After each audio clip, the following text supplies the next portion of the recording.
Hi there, my name is Marcus Veerman. I'm the founder and co-designer of Nüdel Kart, and I have been with this organisation since it started. So if I can't answer a question today, you can always email me and we'll put the email on the screen for you today for you to pass on any questions that you don't feel like have been answered in that training, and I'll get back to you. But the overview of today is really going to be about looking at Nüdel Kart from every angle. And I want you to walk away from this feeling confident that you could use it in almost any class, and also that you could use it in your playground, for wet weather timetabling, and really across the school. That's really important for me, that this is seen as a versatile tool for your school. It's not just for use in STEM classes, which some people make that mistake. Our mission at our charity, Playground Ideas, is to create play and learning anywhere. And the roots of Nüdel Kart are very much embedded in that idea, because we fundamentally believe that children exploring their world in an open-ended way is going to help them to learn those essential 21st century skills for them to thrive going into the future. So that's where I'm going to start from today. Firstly, the behind-the-scenes picture of Nüdel Kart is an organisation called Playground Ideas. Playground Ideas has existed for 15 years. And as you can see in this slide here, these are the types of spaces we've created all over the world for children. Places for them to be free, to be open-ended, to be child-led, and to take everything they've learnt in their lives, including in school, at home and everywhere else, and bring that together to form who they are. I love this picture. This is a little boy with incredible drawing skills, 5-year-old child from Guatemala. His name is Alang, and he was asked in a community consultation to design a playground. And instead of doing what most children do, which is draw a picture of a swing and a slide and a seesaw and things like that, maybe a sand pit, Alang drew this amazing dinosaur with a slide running down its back, a ladder going up its legs, and 2 swings coming off its little T-Rex arms. And from that picture, Playground Ideas, Matt Green, incredible designer who's worked with us for years, created this incredible design. So you can see there the slide coming off the T-Rex's back and all the other different features. So I was really happy with that. And that just gives you a flavour of what Playground Ideas has been doing. Over the last 15 years, Playground Ideas through its website has grown phenomenally and continues to do so. We started with, when we launched our first website, we supported about 20 community members, just people around the world who found our website and built a playground. And over the last few years, we average between now 700 to 1,000 community members, just people around the world, who step up to the plate and build a play and learning space in a community anywhere in the world. So far, the statistics approximately, and this is very conservative, we only count 20% of the playgrounds that people say they're going to build with Playground Ideas. So we're sitting at around 7,200 playgrounds, and depending on when you're watching this video, obviously this is growing quite a lot every month, in about 143 countries, and that's impacting around, let's call it 3.5 million children around the world. So that's been a real success, and the purchase of your Nüdel Kart, all of the profits of that are going towards supporting the charity Playground Ideas. So that's really important, and I'd love it if you could share that story with your students and possibly even with your parents. And that model, that scaled up model with Playground Ideas, only costs about 30 cents per child that gets impacted when they use our designs and create that play space. So it's a really cost effective, great model. And obviously the purchase of a Nüdel Kart at 30 cents, you're supporting a lot of kids through this purchase. So that's just I just wanted to cover that, that high level impact that you're making through Nüdel Kart first. This next slide I really want to focus on, because I find that teachers really relate to this point. And it's something that here at Nüdel Kart and Playground Ideas that we're concerned about, but I think a lot of teachers are concerned about as well. That what we're seeing in this graph is that education is largely unchanged for the last couple of 100 years. Children sit in classes. I know we've done a lot more, but I still feel like the rate that culture is taking off with AI and just digital technologies generally, and just the number of career changes that a child's going to need to make, how they have to manage their lives in this new gig economy, climate change, and a whole bunch of these really fast, dramatic changes in our world, they sort of feel like they're going skyrocketing off. And education really largely feels like the model, even just the foundational model of classes and children and how they operate together in groups, hasn't really changed. And yet we see the way that people need to respond to their careers and through adulthood now is fundamentally changed through digital technologies and other things. Now, I know Nüdel Kart is not a digital technology, but our research shows that when children use the Nüdel Kart pieces in an open-ended child-led space, they really are foundationally learning those 21st century skills. In the next slide, I want to talk about what are those skills and how can we support children to do those things. So what we found was, sort of started searching on the internet for what are the skills that children really, really need to know? You know, what are our predictions for what the things children need to know to do and really well and thrive in the future? And I think these skills that I've got on the screen, again, these really seem to, when I do this training, I often get a lot of, just a strong response from teachers that they feel that maybe this is an area we can do much better in education. Sure, we need to focus on numeracy and literacy and other things, but these skills really feel like we need to focus a lot more on those skills to get children up to grade about this stuff. The World Economic Forum predicts that these are the job skill areas that are going to be most in demand in the 21st century. Education sometimes, I feel like, treats these as, you know, we've got numeracy and we've got literacy and we've got even art and PE and some of these other subjects, standard subjects. And then these things, we just kind of, I think sometimes either assume that certain children have these skills and we assess and sort of tell parents, look, your child is really creative, and you know, we might not mention that these other kids are not that creative, but we're just kind of assessing them. We're not really teaching and trying to create an environment where children learn those skills. And I truly believe that this is leaving children underprepared to have those natural internalized skills to thrive in the future. The World Economic Forum predicts things like creativity, confidence, problem solving, social skills, empathy, resilience and flexibility, and collaboration as skills that we really need to start focusing on in schools. And you know, when you look at some of those skills, you start to go, I mean, confidence, how do you teach confidence? But actually, there are a lot of resources around, and there is a real focus on trying to build children's things like resilience and grit and determination and some of those skills. And that's the kind of underlying recipe to give children the confidence that they need to grow. And I think that, generally speaking, confidence, just as an interesting one of these, because the other ones I think are a bit more clear, I think confidence is built when we give children the skills where they can walk into the world and feel like they know what to do, that they have enough skill to feel like they know what they can do. And it's in that kind of mix that we want to inject Nüdel Kart.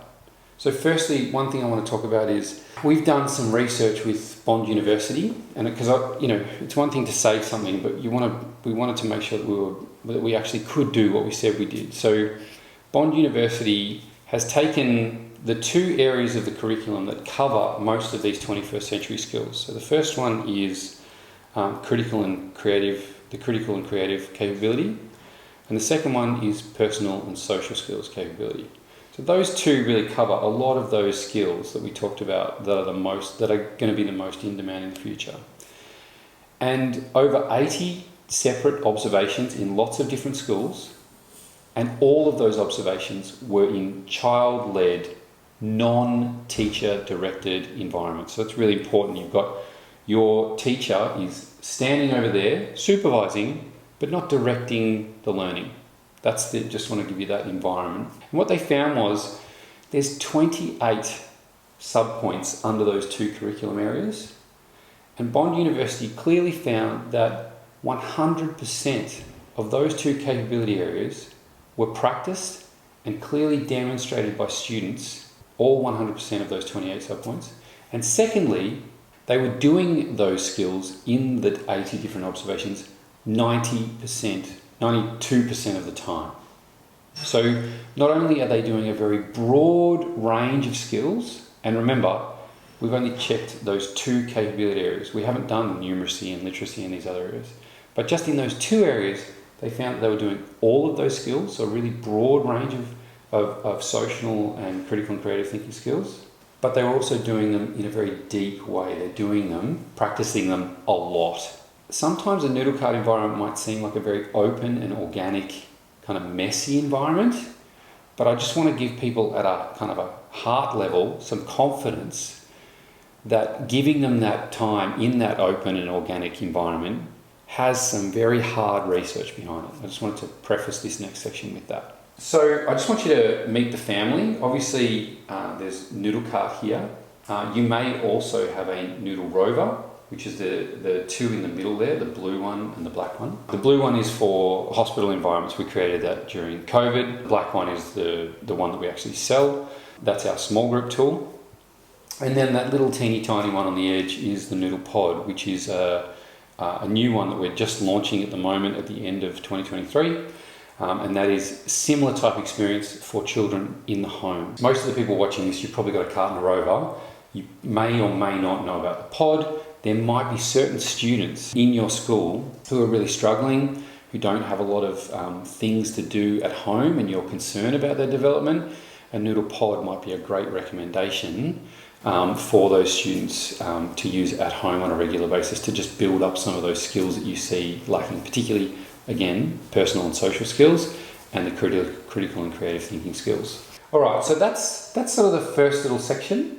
Now I want to go into a really practical section. We're going to roll up our sleeves and I'm going to actually go through unpacking the cart. We're going to have a play with the cart, and then I'm going to show you how to pack it up, and then we're going to finish up at the end of this training talking about how to actually frame and think about creativity particularly, because that's one particular skill that covers a lot of the other 21st century skills. I want you to just start to understand that creativity, like a lot of these other 21st century skills, can be taught step by step as a skill by a teacher. And children don't just learn that by accident, but we can actually break those things down and actually support children to develop those skills throughout the year and then assess them. It's not sort of that some children have a God-given gift, that some are creative and some are not. You know, I really feel like personally my creativity just came, I had an incredibly creative and open-ended father, not great at everything, but particularly good at that. And that practice I had early in life really gave me and set me up and gave me a lot of those skills to create the Nüdel Kart and a lot of other things. So that's what we're going to go through. All right, we're going to change scenes now, and we're going to go into the Nüdel Kart. I'm going to show you in really, really fine-grained detail how to open it up, how to use it, and how to pack it up. So now we're coming up to the roll your sleeves up, let's get this done, let's learn how to do this, let's feel confident with the Nüdel Kart so that when you come to a class, you feel like you know what you're doing. So we're going to do this in real time. This is no tricks, no cuts. We're going to go straight through this in real time. So this is me unpacking a cart from scratch, and I'll walk you through it. So the first thing we do is grab these two sticks from the end, and I'm just going to drop them into the wobble, and then I'm going to take off the handle. Pull off those two silicone rings. Now this handle is optional, you don't have to do it. Putting the stick in the wobble and these two silicone rings, I'm just going to drop into the drawer here that has the silicone and other parts in it already, because that's on the top. All right, the next thing I'm going to do is I usually get two students each, and I get them to lean on the arm, on these two arms with their leg or their tummy or wherever they're up to, and then two students will grab out these two things, and two students will grab out these two key pegs, and then they can both hold onto this and pull out these two arms. The only reason I do, this is not heavy, the only reason I do this with two children is just I try and engage as many children as possible so that they know how to do it.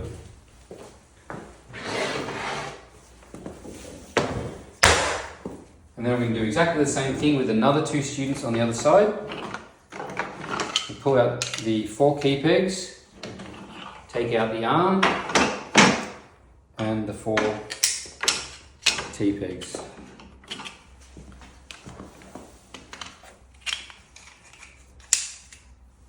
Now in a normal class, I would be taking these pieces and spreading them all around the classroom.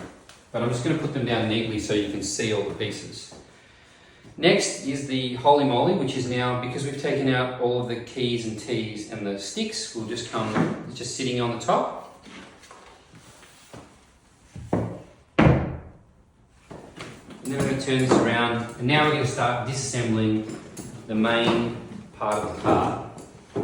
So, the first thing I'm going to do here, so we've talked about the T-pegs and the key pegs. Now we're going to talk about the key pegs and the 9 pegs. There's 2 9 pegs and there's 2 key pegs, and they are joining this box, this big box, to the bottom base plate. And all of the boxes and the wobble on the front are connected in this way. So I'm going to do this 3 times. Take out the key and take out the 2 9s.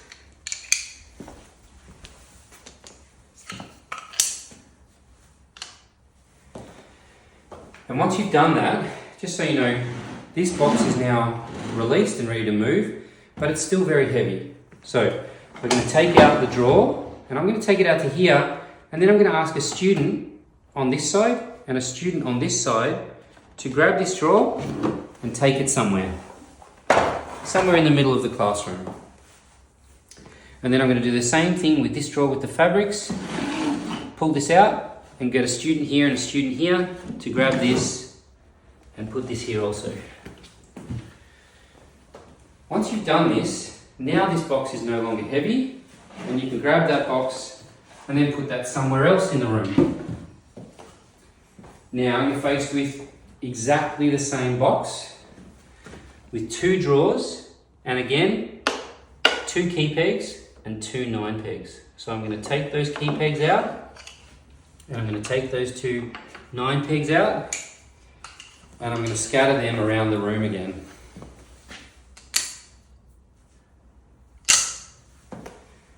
And again, I'm going to pull this drawer out, get 2 students, 1 on each side, and they might be taking them one over there and one over there. And this is the big drawer with the big pieces. This is a bit heavier. Depending on the age of the student, you might want to have 4 students holding some of these if it's heavy. Again, I've got 1 big box left with nothing in it. It's no longer very heavy. 2 children can easily carry that and put that somewhere else in the room. And again, you've got the same thing. 2 key pegs and 2 9 pegs. So I'm just going to move these sticks out the way, take out the key pegs and the 9 pegs. And once I've done that, take off the wall.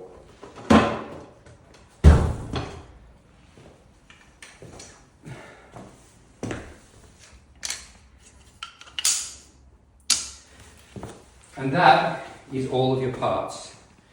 So at this stage, what I'd like you to do, we've got all of the parts around the room. I'd like you to do 2 activities. And after I stop speaking, I'd like you to pause the video and then come back to me, okay? The first activity is I'd like you to take around 10 to 15 pieces. You can use some of the really, really big parts, some of the fabric parts, the silicone parts, the wooden parts, anything you like.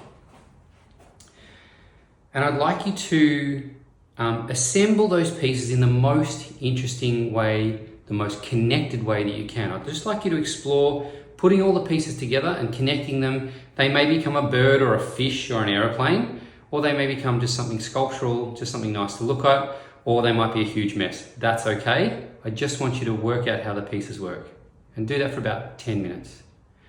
When you finish that, maybe someone in the room could put on a timer. When you finish that, the next thing I'd like you to do is I'd like you to take the group, and I'd like you to form groups with your neighbours. Anywhere between 2 and 6 people is fine. And I want you to try and build something together. I want this to be a really fervent, open, intellectual, risk-taking space where there's a lot of curiosity, a lot of openness, and a lot of all of those fantastic attitudes and aptitudes which build towards creativity, which I'm going to talk about later. Okay, pause now, give it a go, and we're going to come back in about 30 minutes. So 10 minutes for the first activity and about 20 minutes for the next activity. All right, I'll see you on the other side. Okay, how was that? I hope it went well. I hope you made some new friendships in the school, and I hope you felt that that really special kind of creative flow state that you can sometimes feel when you're just in the motions of building and doing those things. And I guess I also hope that you feel a little bit more confident about unpacking the cart and using the pieces and being able to demonstrate that to kids if you need to. Okay, what we're going to do now is talk about pack up. So the first thing you need to know is just take a big breath. We have done all the work for you. So first of all, there is a cartoon pack up manual which does everything I'm about to show you in cartoon form, step by step. You don't have to worry about it all, just go through step by step by step. And when I say just go through it all, I would expect that you would hardly ever do anything to pack up the cart. I always get the children to do it, and after they've done it once, they'll be able to do it forever, and they'll be the ones teaching you. So don't let that stress you out. The next thing is the pack up cards. The Nüdel Kart pack up cards lay out all of the jobs that need to be done, all of the pieces and where they need to go in task cards. And they're all clipped together, and you can simply take the clip off and start handing them out to children, and they'll each have a pictorial different job of what they need to do.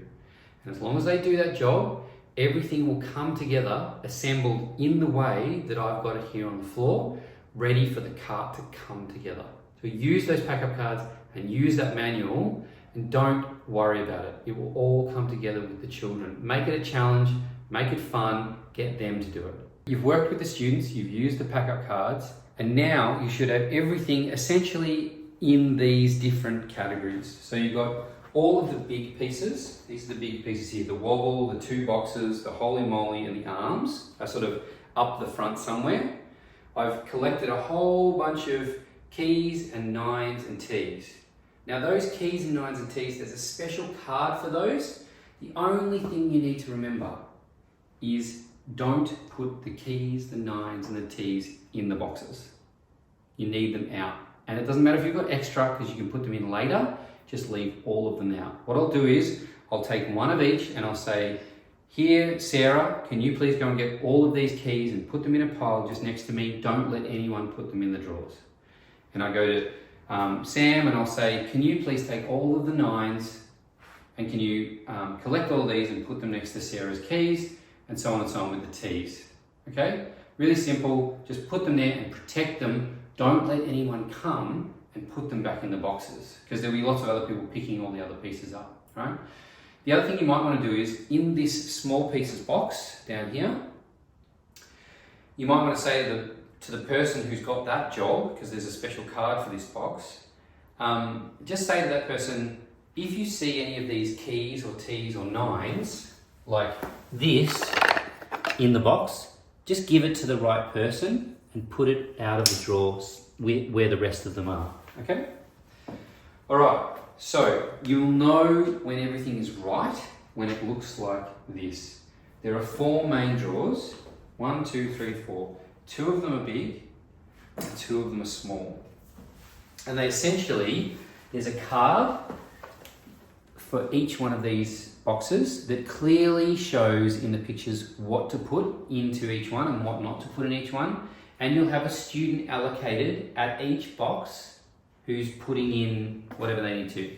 Now, just so you know, just a little quick tip, it doesn't matter what's in the drawers. If your children and you are in a rush, you can throw whatever you want in these drawers. Don't stress out about it. This is only for people who want to do a really nice, neat pack up, okay? So, the first drawer is this big one here.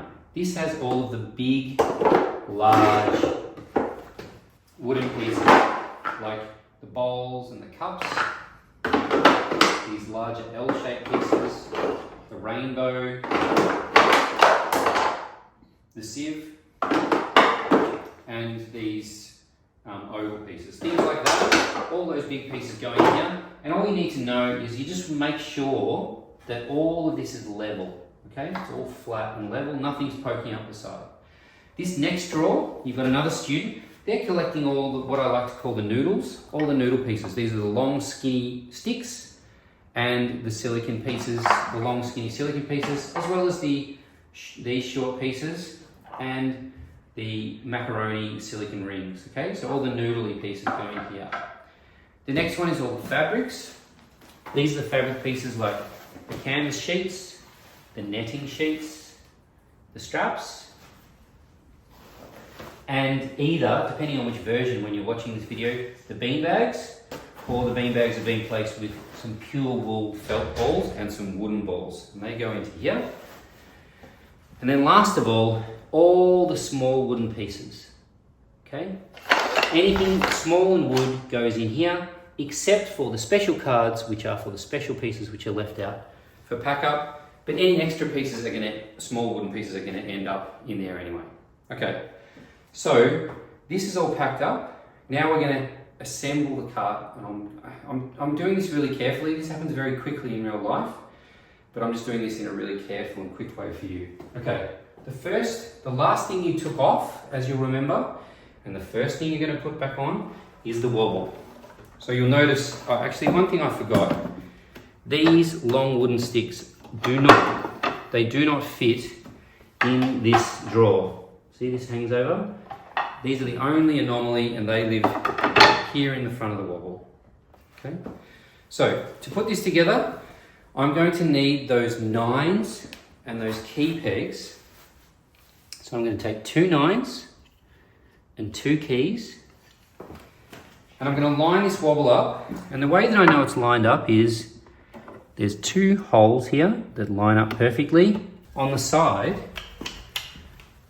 the wooden edge lines up. You can see if I pull this away, there's an angle here and it exactly lines up with the shape of the wobble, and then the pieces line up. So again, I'm going to put in a 9. Now these 9s can go this way or this way, doesn't matter. Like that. And then a key just locks all of that together and lines everything up. Like that. Okay, once you've got that right, then the next 3 steps are really easy. So I'm going to take a big box. Big box goes on top, lined up with the edges of the cart. And then I'm going to take any one of the big drawers and push it in like a drawer. Now, in this situation, I always have 2 students putting the drawers in, 1 on each side, just in case someone decides to drop on them. And for really little students, you can even have 4 students holding on each side. And then just in here, you can see my hand. When the students are holding here, I always grab here and pull this in like this, and then finish off by reaching through here and just doing that, just making sure it's in place. All right, now you're just going to repeat the same process where you get 2 9s and 2 keys and putting them again in the slots. 1 9, doesn't matter about the order, 1 key, 1 9 and 1 key. So that's 1, 2, and then we've got a 3rd piece here.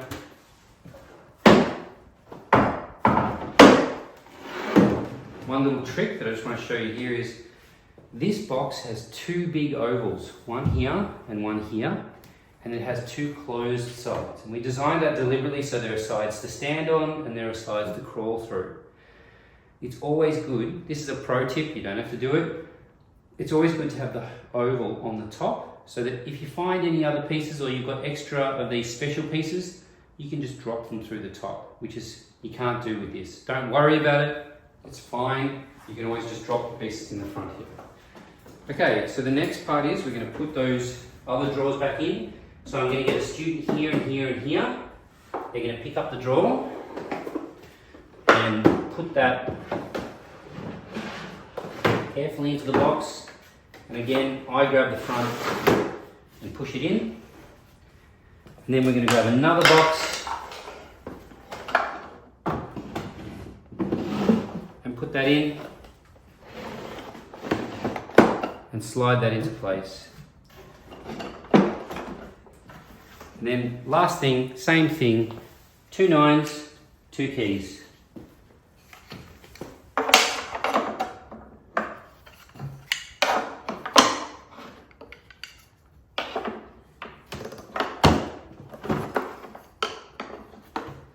2 9s and 2 keys like that. Okay.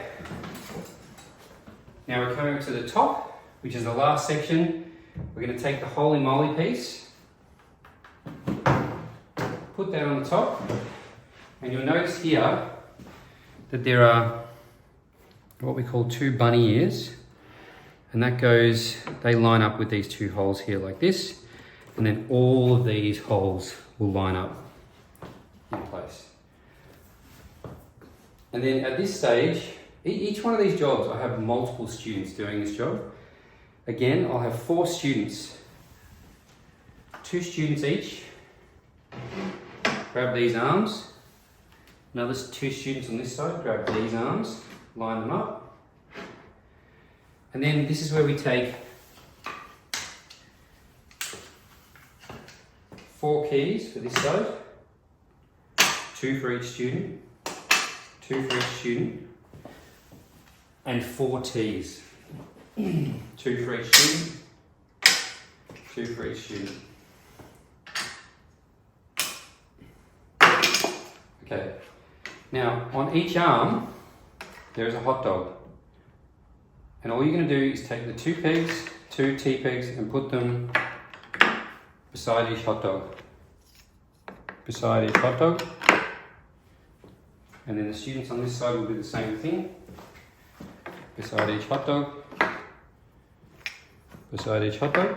Now they don't go down, that's fine.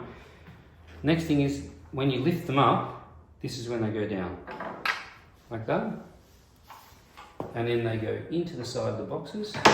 Like that. And then the key pegs go straight into the hole, and that will pull everything together and hold the arm on. Again here.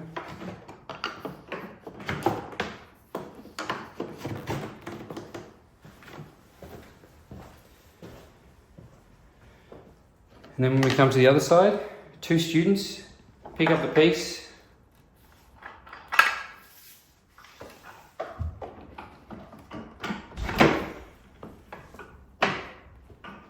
two key pegs,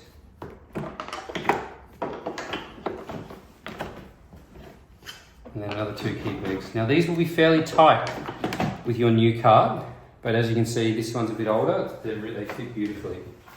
Okay, and then all we need to do to finish off, we have the 2 holes here. So I'm going to get 2 sticks, 1 at each side.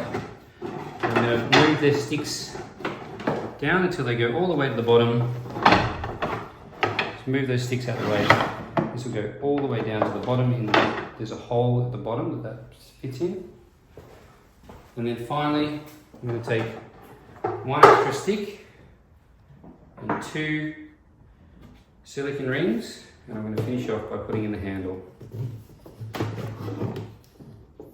Put on 2 silicone rings, 1 a long way down and the other one here, and that goes through that hole until this is even, and then I'm going to push 1 silicone ring this way and 1 silicone ring this way. And that is a full, final, finished Nüdel cart, packed up and ready to go. The last thing, we'll be putting it into storage.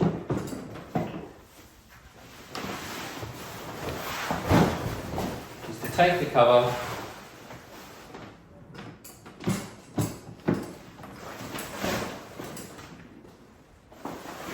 and just like a barbecue, pop it over the top. I use these 3 middle straps. And I know it's in the middle when I can see all 3 of those like this. And on each edge, on the corner, is this little white hook. And that hook just goes into there like that. And there's 1 on each corner all the way around. Like this. This will just stop the cover from blowing off in the wind. And there you have it. That is a full, final, packed up Nüdel cart. And now we're going to move on to the next section. in the last probably 40 minutes or so that you've been doing that more practical work, you've seen how it's opened and closed and you've had to play with it. I really hope that you now feel confident to be able to take this into a class and give it a go if you haven't, or that you've now got a bit of a fresh sort of sense of how you might use it in your classes. There might be some people in the room who have never used a Nüdel cart in their classroom. So for the next couple of minutes, I'm just going to put on a quick little video that you can just actually see kind of and get a feel for what a classroom actually looks like. I just want you to be confident to know, am I doing this right? Should it look like this? Should it look like that? Here is just a couple of minutes of children using a Nüdel cart, sort of just live action. Because again, I want to link that back to what I said at the start with the research. It can be organic, it can be a little bit messy, but even so, children are going to be using those personal and social and critical and creative thinking capabilities in that space. You might not always hear it over some of the chatter and the noise, but it's happening because we've tested it over heaps and heaps and heaps of schools. So we're going to cut to that video now and then I'll come back in a sec.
Now I want to go through just a couple of little practicalities of the Nüdel cart and also give you some sort of understandings of the big stuff that these things are capable of, just a bit of inspiration, and then we're going to talk about creativity. The Nüdel cart is made out of about 350 pieces and it's specifically designed for up to 30 children at a time.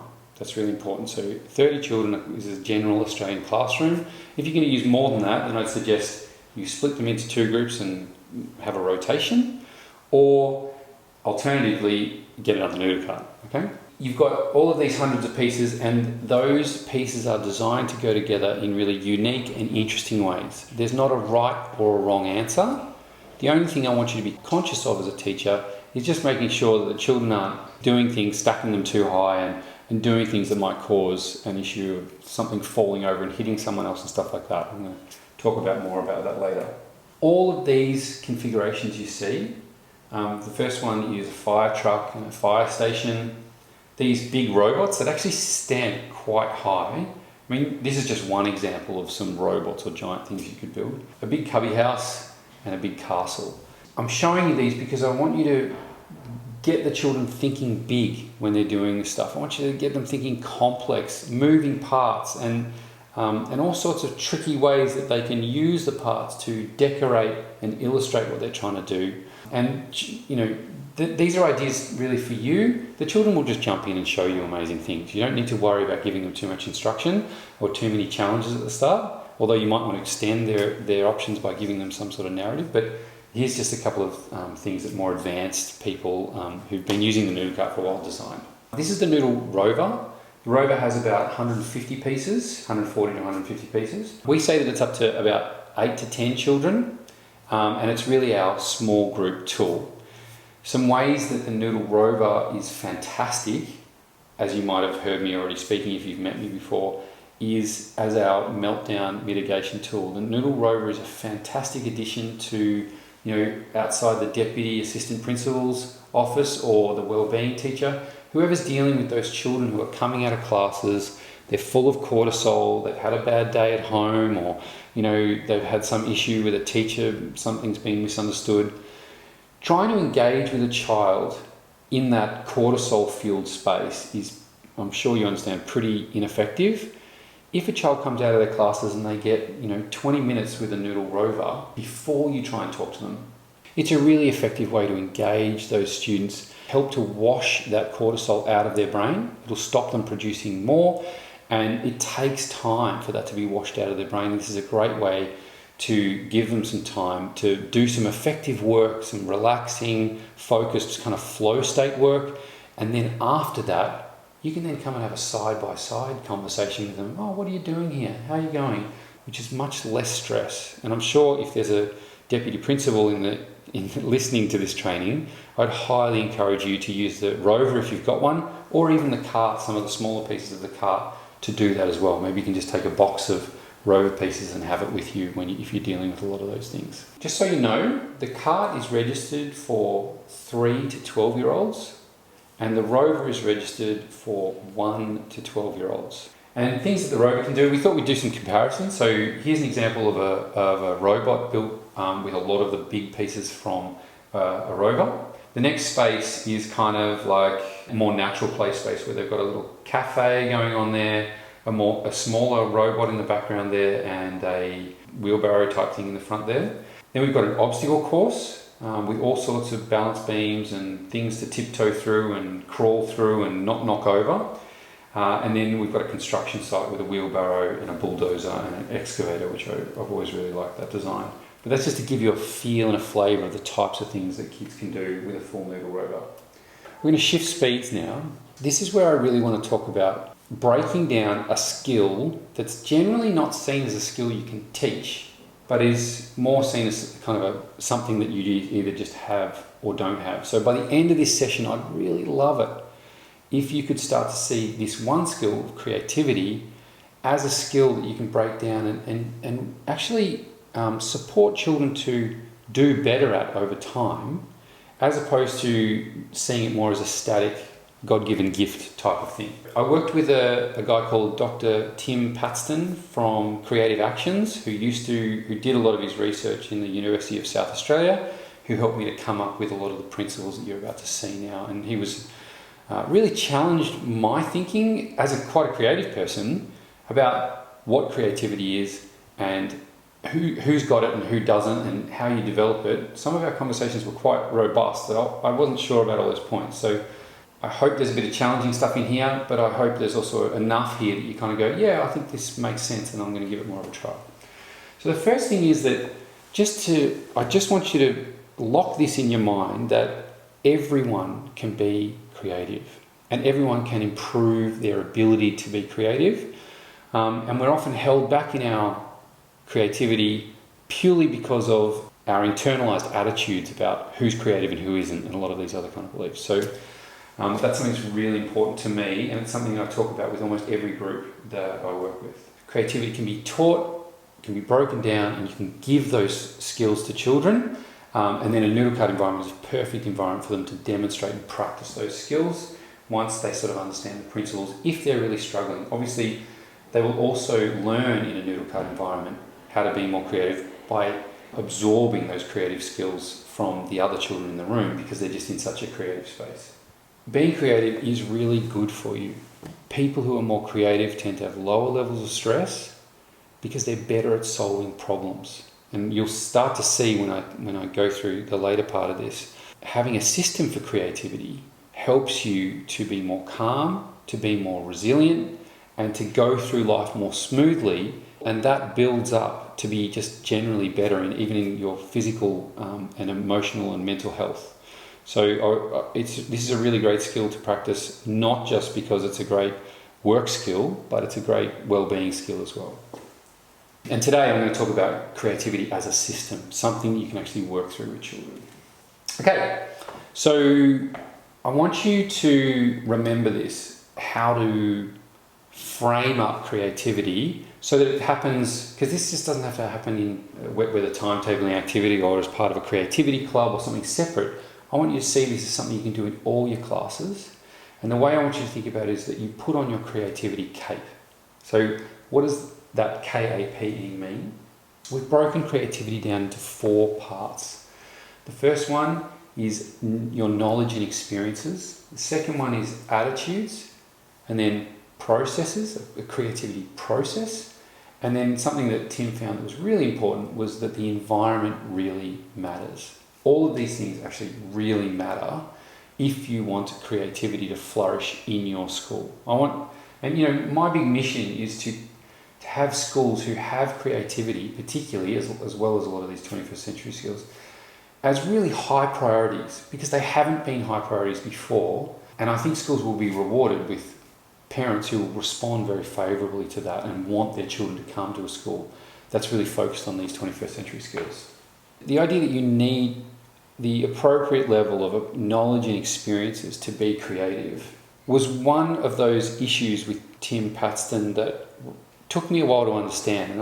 And I'm assuming there'll be some people who are listening to this who will have a similar experience. I was like, do you really need to have a lot of different knowledge? And knowledge and experience is all to do with having a broad range of knowledge and experiences in your life. All sorts of things, whether it's to do with being able to record a video or a vlog, or knowing the life cycle of a frog, or learning how to start a cold lawnmower. It doesn't matter, right? Knowledge and experience is just, do you have a very broad, diverse range of experiences in your life? And initially I was like, why do we need that broad range of knowledge and experience? Isn't creativity just something where you sort of invent ideas out of thin air? Was my attitude.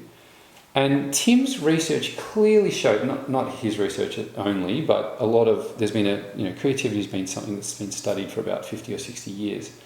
The research clearly shows that if you have a diverse and broad range of knowledge and experiences in your life, what you can do is when you come up against a new problem or something that needs a creative solution, you can cherry pick all of those different experiences.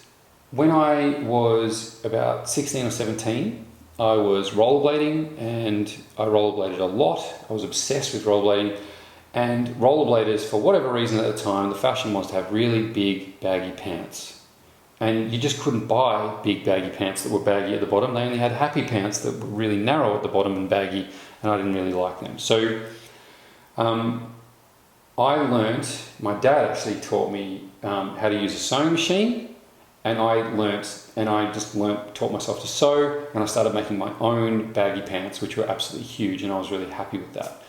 I didn't realize that experience 25 years later, when I started designing the Nüdel Kart, which has lots of fabric pieces and needs a lot of sewing, I had all the vocabulary and these sort of internalized skills that had been sitting there dormant that helped me then to solve the problems I needed to solve, to create the fabric pieces that I needed to create in the Nüdel Kart. Does that give you a good example? And I've now completely changed my idea on this idea of knowledge and experience. So I guess the encouragement about knowledge and experience is that we want to create children who have just a broad range of knowledge and experiences. So that's lots of incursions, lots of going out to the local park or to local services and trialing lots of different diverse things in their life will give them a broader perspective that they can use to solve the problems that they'll have in the future. Obviously, I think most people would agree that our attitudes and the attributes that we have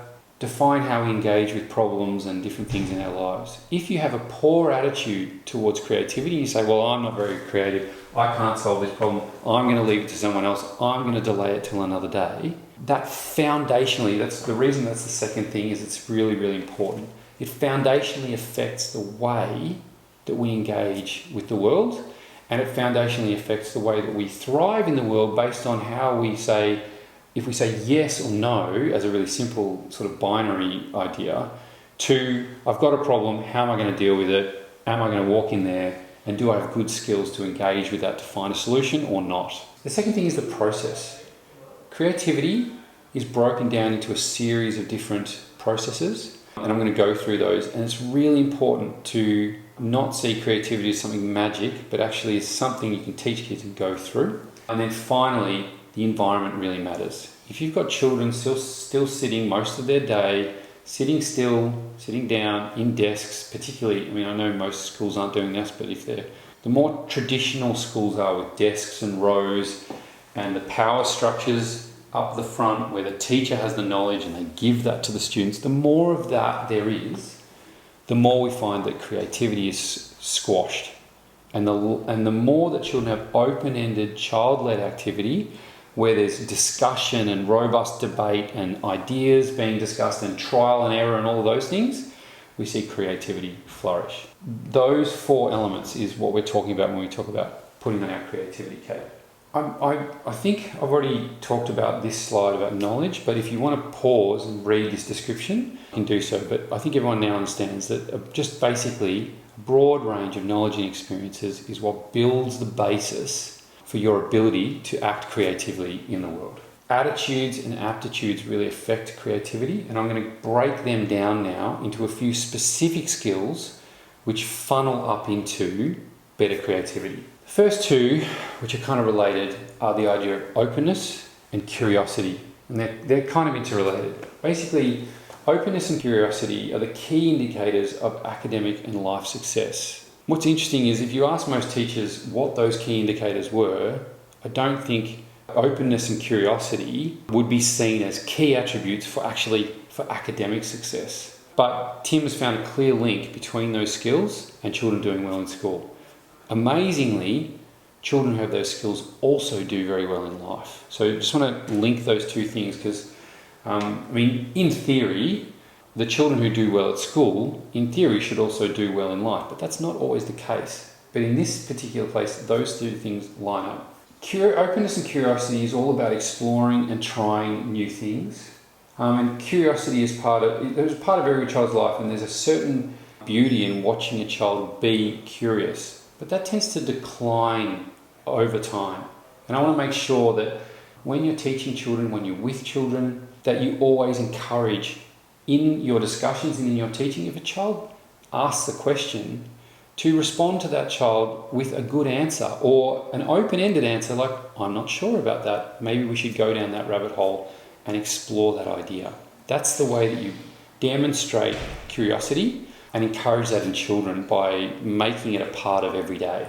As I just said, openness and curiosity are absorbed through demonstration and example from the teacher and from the other adults in their life. And they're actually quite difficult to teach if they're not demonstrated. So particularly If children have come from family environments where they haven't seen a lot of openness and curiosity demonstrated, where they believe that, other people in the world are, don't be too curious about them, and you come from a very closed mindset, or don't go out there, it's dangerous. Those children particularly need support in this area. Children need frequent experiences, and this comes back to this is the precursor to getting those experiences and skills. Teachers being open and curious to the world, and then sort of exploring those ideas with students, and then creating spaces for them to take routes through life to experience those things is really important. So just some practical ideas here. So to encourage your students to be more open and curious, it's a good idea to share with them the things that you as an adult are curious about. What are the hobbies that you have? What are the things that you really enjoy doing? It's really important. I know it's hard to fit that into a sort of a more structured curriculum, but it's important for children to see you as an open and curious person. That's really critical. This last point is all about being curious is essentially taking a risk. Sometimes with curiosity, you're going down a rabbit hole, following up something that's interesting to you, but you don't really know what that end outcome's going to be. You don't know if it's going to be a success and you're going to love it. You also don't know if it's going to be scary or dangerous. But just showing that you're willing to take a road step by step. It might, I think this is really important. Even if things, certainly as a parent, I've experienced this a lot. So for instance, my son wanted to cut vegetables with a really sharp knife. And that seems kind of dangerous. But instead of seeing that as sharp knife, child, just that's an absolute no, I slowly over time scaffolded that skill to the point now where my son is quite competent with a sharp knife. He knows how to hold things. He knows how to keep his fingers and his knuckles out the way. If I imagine in my mind that there's only one step where it's like give child sharp knife and then give them vegetables and let them chop, you're never going to engage in an activity like that. But I want you to think about being open and curious about the things that children want to take risks on, and breaking that down by smaller step by steps. And you might get to a point where you say, right, that's as far as we're going to go because it's too dangerous or whatever. But at least you've shown them that you're willing to give things a try, and you can scaffold and work with children to give them the skills where they become more and more competent, where one day they'll be able to do those things. And again, that confidence word keeps coming up, that what we're trying to do is lead children down paths where they have these skills to be more confident to try them themselves in the future, with a solid understanding of how you go through that without it being dangerous. Divergent thinking. Divergent thinking is the ability to come up with a variety of possible ways to solve a problem. This is really important. All the time in a Nüdel Kart environment, I see children generating one idea and then running down that road. It's one of the most common things that people do when they solve a problem, is they say, I've got a problem, I want to solve that problem. This is the first thing I've thought of. I'm going to solve that problem by, I can't open the peanut butter jar. I'm going to get a butter knife and I'm going to shove it under the lid and try and pop the air gap so I can get it undone. That's what I've always done. There might be multiple ways to open a peanut butter jar. Like for instance, I'm going to get a slightly damp tea towel. I'm going to do all these other things, but very rarely do we do things in different ways. So divergent thinking is actually the practice of, and a good example of this is in numeracy. A child might be able to solve a kind of a BODMAS problem in one way, and you can teach the best way, whatever happens to be popular at the time in teaching for them to learn that skill. But a really good skill is to say to children, here's a math problem, who can come up on the board and who can write how they would solve that? And they write that down. Who else could solve another way of solving that problem? And what about another?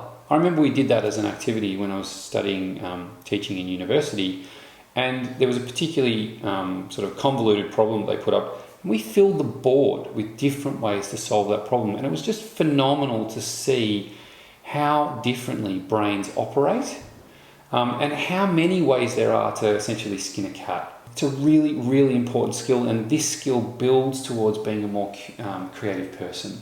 Because, again, when you come up against problems, if you go to solve it in one way, you might only get down the road a little way before you realise it doesn't work. And we don't want you to be discouraged. Just come back up the road and understand that if you think hard enough about it, and if you experiment and explore hard enough about it, you might find other ways that they can solve that problem. And that's really important, because we don't want children becoming discouraged, lacking in confidence, and then not solving those tricky problems in their lives. I mean, we all know people in our lives who just put their head in the sand when there's big problems, and they can get into all sorts of trouble. So it's just absolutely critical skill. You know, classic example in life is like we're seeing interest rates rise at the moment.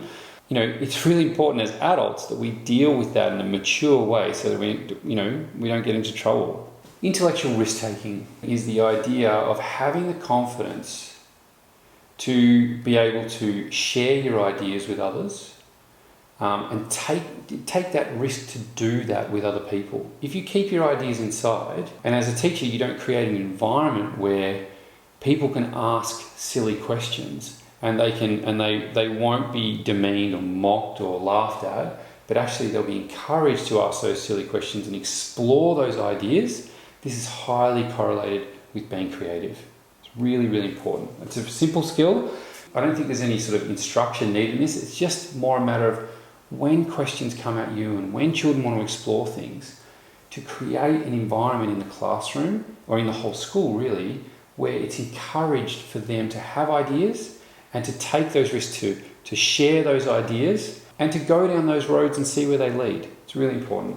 Okay, so the next part of the process, putting on our creativity cape, is the P, K-A-P-E. And that's all about a process. Something that Tim Paxton worked a lot on, and something that I definitely wanted to have in this training, was how do you create a process, a bunch of steps that teachers can engage with students on that is really, really simple. So the very first thing, step number one, once you have a problem to solve, is about generating lots of ideas. Don't just stop, take your problem and go, okay, Sarah was using Sam's basketball and it's now flat because it's got a hole in it. Let's all go run out to the shop and buy Sam another basketball. And we're going to ask mum or dad for $60 to go and buy a basketball. That's one solution. What I want you to do is, with your students, whether it's in the curriculum, whether it's a social problem, whatever it is to generate, get into the practice at every point where there's a problem to solve is generating lots of solutions to that problem.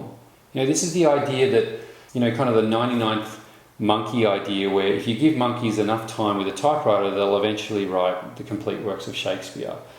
The end idea will often be significantly better than the first one that you come up with. So generating lots of ideas to a problem is really, really important. The second thing is summarizing and improving those ideas. So take each idea and improve those ideas. You might even want to merge some of your initial ideas together, but essentially what you want to do is summarize and improve and refine those ideas until you've got a bunch of ideas that are clearly articulated, that you understand.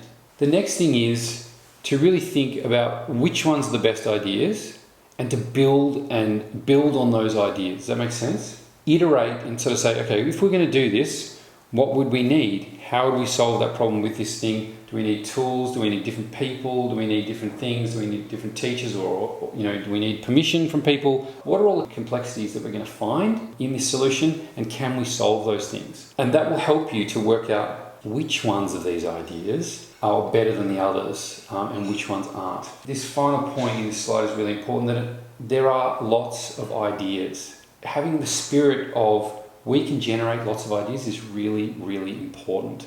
You don't want to live in a world where there's a lack of ideas and ideas are difficult to come by. You want to create an attitude that there are lots of ideas. The thing that makes an idea really good is the refinement of that idea.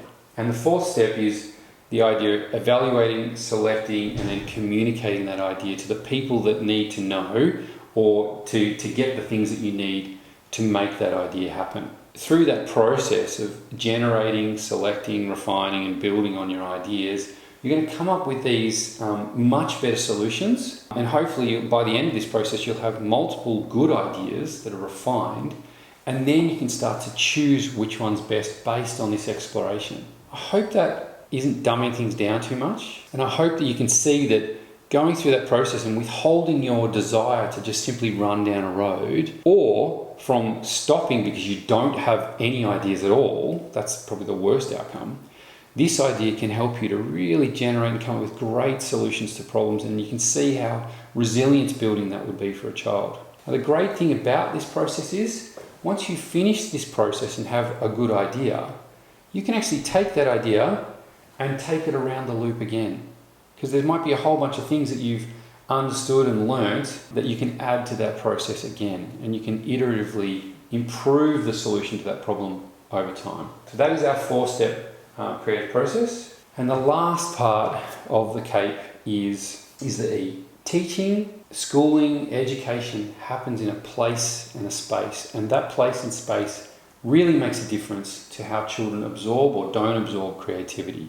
It really matters. The space that children find themselves in will largely define how creative they can be in that space. The materials and tools they have available to them, and the attitudes and processes that you've given to those children and encouraged in your classroom really matter.